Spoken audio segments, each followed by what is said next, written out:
Liz Truss dramatically admitting defeat and announcing her resignation as UK Prime Minister last evening. After just 45 days, Liz Truss stood outside 10 Downing Street and confirmed her departure, sealing her fate as the shortest-serving Premier in modern political history.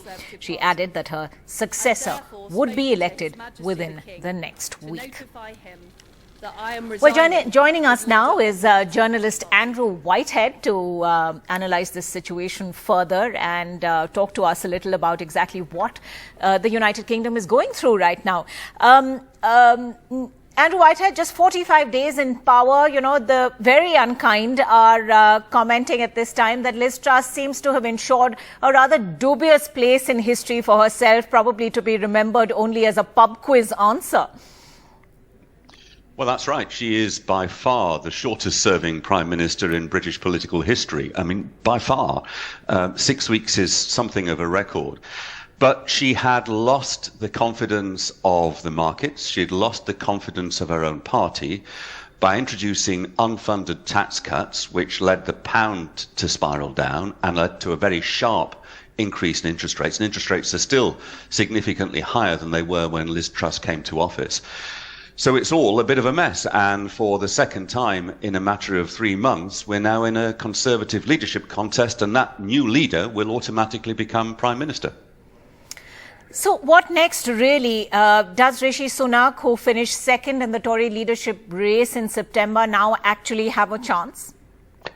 Yes, he does. He has a good chance. I think he is the favourite. We have now an accelerated timetable for this leadership contest. Nominations will close on Monday, and only candidates who have got the backing of 100 Conservative members of Parliament will be allowed to go forward. That means at the very most there will be not more than 3 nominees. I think it's almost certain that Rishi Sunak will manage to get over that hurdle.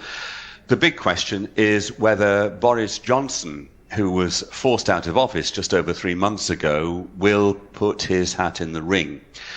His popularity in the country is not terribly high, and a lot of MPs are against him. But if he is one of the 2 candidates who is put forward to the final ballot, which is of Conservative Party members, 170,000 of them, he stands a chance because the Conservative Party membership like him. And I think they feel that this episode with Liz Truss has demonstrated that they were rash to get rid of Boris Johnson earlier in the year. But is public memory really that short, Andrew Whitehead? You know, we all remember the circumstances under which Boris Johnson was forced to exit. So, and it really has been, at the end of the day, just a month and a half, though there's been so much upheaval, you know, one could be forgiven for forgetting that.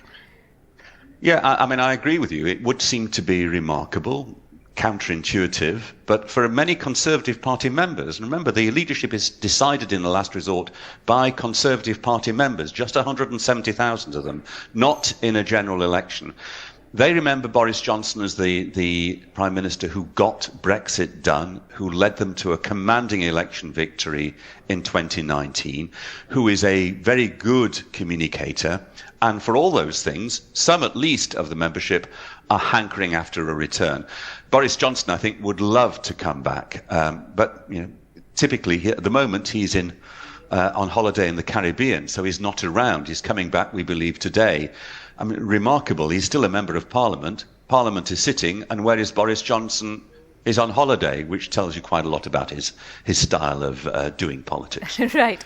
But given the kind of political instability the United Kingdom has seen, the rising inflation that you referred to, the energy supply crisis, this really is unprecedented any which way that you look at it. So whoever succeeds Truss is now going to have their job cut out for them. That's right. We have a cost of living crisis. We have inflation at over 10%. We have food price inflation at 14%. Energy prices rising at an even higher level. Of course, when you have an economic crisis that's that profound, it's the governing party which takes the hit in popular standing. Mm-hmm. And if you look at the opinion polls at the moment, the governing party, the Conservatives, are a long, long way behind the Labour opposition. It could be another 2 years, a little bit more than 2 years before the next general election. But I think most people, including most Conservative members of Parliament, think the Conservatives will lose that election and it will be Labour's turn to form a government. That's how it looks at the moment. And is there any scenario where elections could be called earlier? Well, they could be called earlier, but that's within the gift of the governing party. There's no constitutional requirement for a general election when a Prime Minister stands down. And the Conservatives would be rash to hold an early election because the opinion polls suggest they would be decimated. They may not even be the second biggest party in Parliament. It would be a setback of the kind that we've seen Congress suffering in Indian general elections. So it's not a very attractive option. I think they'll do everything possible to stave off an early general election. Right. Andrew Whitehead, thanks very much indeed for speaking with us.